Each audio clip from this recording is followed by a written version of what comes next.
जय मसीह फेरि पनि है तपाईहरुको माझमा म फेरि पनि तपाईहरुलाई केही बाइबलको सानो भर्सहरु लिएर आएको छु। तपाईहरुलाई लाग्छ मलाई कि तपाईहरुले सुनिदिनुहुन्छ, पढिदिनुहुन्छ र फेरि पनि तपाईहरुले कसैमाथि शेयर गरिदिनुहुन्छ भन्ने मलाई आशा छ है। किनभने तपाईहरु परमेश्वरको जनहरु हुनुहुन्छ है। तपाईहरुले किनभने परमेश्वरको जिउँदो वचनलाई तपाईले सुन्नु भएको छ, तपाईहरुले मनन पनि गरिसक्नु भएको छ, तपाईहरुले धेरै है तपाईहरुले डिग्री पनि हासिल गरिसक्नु भएको छ, पढ्नु पनि भएको छ, बाइबल कलेज पनि गर्नु भएको छ है। तपाईहरु मभन्दा धेरै बुद्धिमानीहरु हुनुहुन्छ है। त्यही कारण चाहिँ म फेरि पनि तपाईहरुको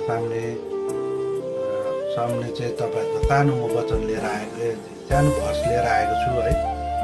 यो भर्समा कति मैले पढ्दै गर्दा गल्ती भयो मलाई क्षमा दिनुहोस् र मैले भन्दै गर्दा पनि गल्ती भयो मलाई क्षमा दिनुहोस्।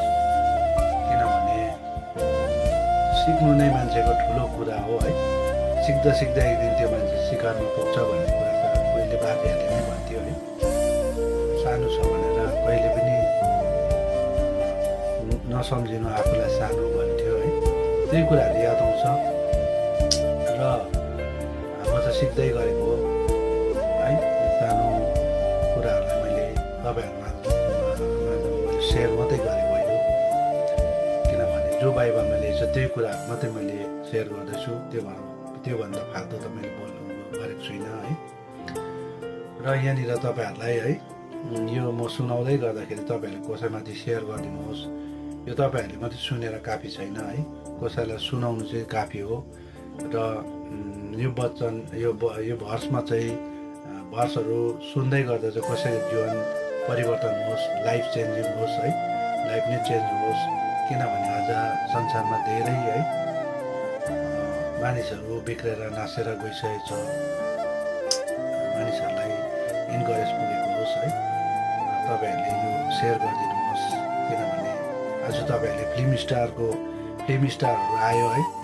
शाहरुख खान, अमिताभ बच्चनहरू है, सलमान खानहरू आयो भने तपाईहरुले लाइक गरेर है, सबै लाइक दिएर कमेन्ट पनि गर्छ, कमेन्टहरू पनि मान्छेले गर्छ है।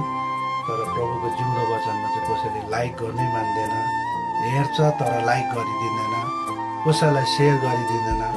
लाइक गर्नु दरकार छैन तपाईहरुलाई, लाइक गर्नै पर्छ भन्ने पनि छैन, तर पनि लाइक गर्नै पर्छ भन्ने पनि छैन, तर सेयर चाहिँ गरिदिनुहोस्।